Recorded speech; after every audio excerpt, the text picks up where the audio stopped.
देख रहे हैं यह वैशाली जिला के हाजीपुर प्रखंड सुल्तानपुर पंचायत के पटेल नगर मोहब्बतपुर में मुनीलाल बाबा के द्वारा पूजा कराया जा रहा है। मुनीलाल बाबा को स्मार्ट बाबा के नाम से भी जाना जाता है। जानकारों का मानना है कि भुइया बाबा पूजा में मुख्य रूप से 3 व्यक्ति की पूजा होती है। बाबा बसावन, बाबा बख्तौर, माँ गहील। बाबा बसावन वैशाली जिला के लंगा बसौली ग्राम के थे। इनका वास्तविक नाम बसावन खिरहर था और बाबा बख्तौर तिरहुत के उत्तरी भाग की कोई गढ़िया रसलपुर के थे।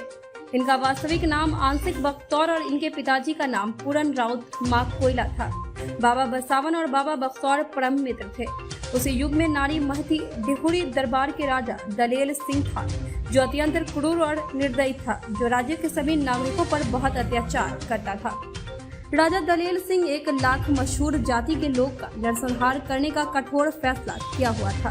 बाबा भुइया करोड़ दलेल सिंह के प्रकोप से राज्य के सभी नागरिकों का रक्षा किए थे और राजा से युद्ध करके 52 कोष के गोरिया वन पर विजय प्राप्त किए थे और समाज को शोषण से मुक्त कराए थे।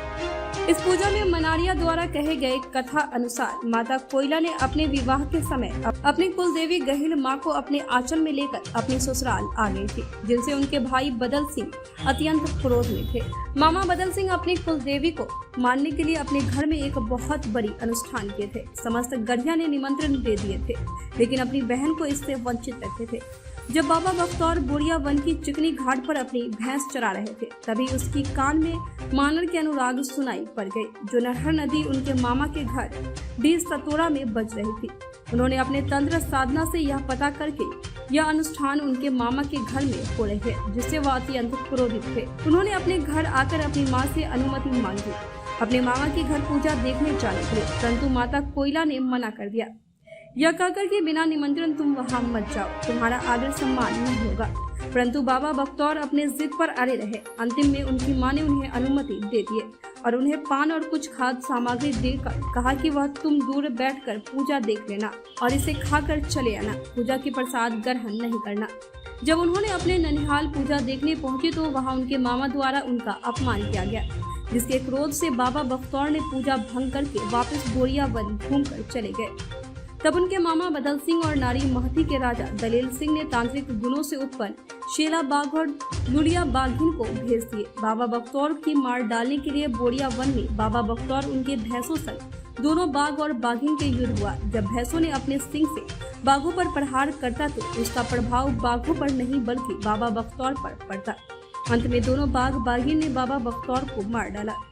किसी सामान्य बाघ बाघिनों से उनकी मृत्यु असंभव थी, क्योंकि बाबा बख्तौर के पास खुद 7 भैंसों की शक्ति थी। उनकी मृत्यु पश्चात उनकी स्त्री हीरा मोती को यह पता चल गया कि उनकी सुहाग व इसके भूलोक में नहीं है, क्योंकि हीरा मोती स्वयं एक सत्यवती स्त्री थी। इन्हें लोक देवता की ख्याति प्राप्त हुई, सभी जातियां मान सम्मान प्राप्त हुआ। बाबा भुइया समाज सुधारक, गौरक्षक, पशुपालक थे। उनकी कथा की गायन शैली जो मनरिया द्वारा गाया जाता है, उसका कोई और जोर नहीं है।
Oh,